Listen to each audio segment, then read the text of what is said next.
প্রথম কথা, এরকম কোনো মানুষের নাম আমি এর আগে শুনিনি। তিনি কি চেয়েছেন তিনিই জানেন। আর তাছাড়া আমাকে সন্ত্রস্ত করার জন্য তো অনেক কাজই করা হয়েছে এর মধ্যে গত 1.5-2 বছর ধরে। কখনো কোর্টে পেপার ওয়েট নিয়ে ঢুকে, অন্যান্য জিনিস নিয়ে ঢুকে একটা বিশৃঙ্খলার সৃষ্টি করা, কোর্টের বাইরে দরজার বাইরে দাঁড়িয়ে ঢুকতে না দেওয়া, কোর্ট বয়কট করার চেষ্টা, এই রিসেন্টটা নয়, তার আগে এরকম সব হয়েছে। সুতরাং এরকম অনেক কাজই হতে পারে আমাকে সন্ত্রস্ত করার জন্যে। কি হয়েছে এক্স্যাক্টলি আমি জানি না। তবে আমার এখন মাঝে মাঝে মনে হয় যে একদল চোর একটা অ্যাপ্লিকেশান হয়তো কোনো দিন করে বসবে সুপ্রিম কোর্টে, বিরাট উকিলদের দাঁড় করিয়ে, যে আমরা চৌর্যবৃত্তি করে বাঁচি, আমাদের বিষয় সম্পত্তি সব চুরিচামারি করেই তৈরি করা। যদি এটা বন্ধ হয়ে যায় তাহলে আমাদের জীবন এবং জীবিকার অসুবিধে হবে। সুতরাং সেটা আর্টিকেল 21-কে ভায়োলেট করবে। সুতরাং আমাদের অবাধে চুরি করার অধিকার দেয়া হোক। এইরকম পিটিশন যদি হঠাৎ করে হয়ে যায়, একদল চোর যদি করে, এখানেই হোক বা সুপ্রিম কোর্টেই হোক, তাহলে আমি আশ্চর্য হব না, প্রথম কথা। দ্বিতীয় কথা, কদিন ধরে আমার যেটা মনে হচ্ছে, আপনারা যখন আমাকে জিজ্ঞেসই করছেন যে একজন নেতা অভিষেক বন্দ্যোপাধ্যায়, তার এত সম্পত্তি কোথা থেকে আসে? তিনি কি একটা এফিডেভিট অফ অ্যাসেটস দিয়ে ডিক্লেয়ার করবেন? এফিডেভিট তৈরি করে সোশ্যাল মিডিয়াতে কি পোস্ট করবেন যে তার এফিডেভিট অ্যাসেটস কত? সেটা করতে পারবেন? যদি তিনি করেন, আমি তাহলে অন্যান্য ইকুইভ্যালেন্ট নেতা যারা আছেন, যেমন ধরুন মীনাক্ষী মুখোপাধ্যায় বা অন্য যারা আছেন, তাদের কাছেও একই অনুরোধ রাখবো যে আপনারাও ওই এফিডেভিট অফ অ্যাসেটস করে সোশ্যাল মিডিয়ায় দিন, আমরা দেখতে চাই। সাধারণ মানুষ হিসেবে আমরা দেখতে চাই যে কার কত সম্পত্তি আছে, কে কত সম্পত্তি করেছেন, এবং কার সম্পত্তি করার কতটা সোর্স ছিল, কতটা সম্পত্তি করার। এটা কি করতে পারবেন বলে মনে হয় না। গত সপ্তাহে কল্যাণীতে বলেছি, যখন আমি আহত ইডি অফিসারদের দেখতে গিয়েছিলাম, হসপিটালের বাইরেও বলেছি, যে দুর্নীতির তদন্ত আটকানোর জন্যে রাজ্য সরকার মোট কত টাকা সুপ্রিম কোর্টে গিয়ে খরচা করলো, কত টাকা খরচা করেছে, সেই টাকার পরিমাণটা কি রাজ্য সরকার জানাক, আমি জানতে চাই। তা না হলে আমি অন্যভাবে জানতে চাইব, অফিসিয়ালি। আজকে আমি আপনাদের থ্রু দিয়ে জানতে চাইছি, আগের দিনও চেয়েছি, এরপর অফিসিয়ালি জানতে চাইব যে মোট কত টাকা খরচা করা হয়েছে দুর্নীতিকে আটকানোর জন্যে বিভিন্ন মামলা মোকদ্দমা করে।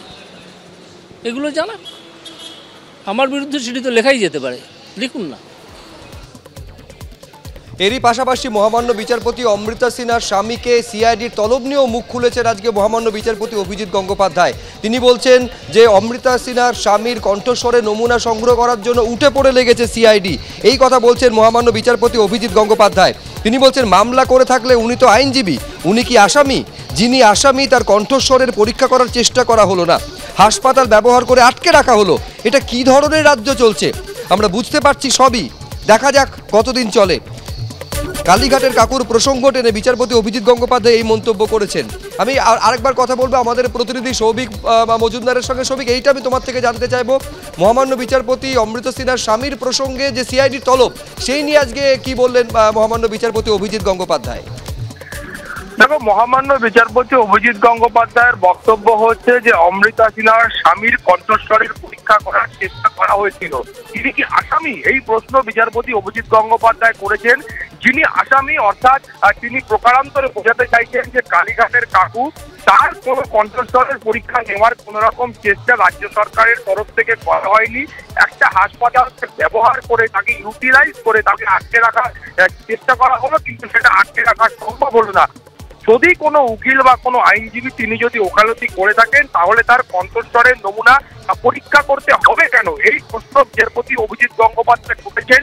তিনি বলেছেন যে এটা কি ধরনের রাজ্য, কি ধরনের প্রশাসন চলছে, সেটা আমরা প্রত্যেকেই বুঝতে পারছি। দেখা যাক তারা বিচার ব্যবস্থার মুখোমুখি হয়ে এই ধরনের কাজ কতদিন করতে পারেন। অর্থাৎ বিচারপতি অমৃতা সিনহার পাশে বিচারপতি অভিজিৎ গঙ্গোপাধ্যায় আরো একবার স্পষ্ট করে দিলেন যে সরকারের তরফ থেকে বিচারপতি অমৃতা সিনহার স্বামীর কণ্ঠস্বর পরীক্ষার জন্য যে পদক্ষেপ গ্রহণ করা হচ্ছে, সেই পদক্ষেপগুলিকে বিচারপতি অভিজিৎ গঙ্গোপাধ্যায় নিজকে দেখছেন। আজকের তার বক্তব্যের মাধ্যমে হবে সেটা কিন্তু কার্যত স্পষ্ট। শুভ্রজিৎ। বেশ, তুমি আমাদের সঙ্গে থাকো। আমি এইখানে একবার দর্শকদের দেখাতে চাইবো অমৃতা সিনহার স্বামীকে সিআইডি তলব নিয়ে কি বললেন মহামান্য বিচারপতি অভিজিৎ গঙ্গোপাধ্যায়। ওনাদের অসুবিধা হচ্ছে এই যে আমার বিভিন্ন পদক্ষেপে ওনাদের বিভিন্ন চোরেরা জেলে আছেন, বিভিন্ন স্তরের চোরেরা, ওপর থেকে নিচ অবধি, এবং আরও কিছু লোক যাবেন।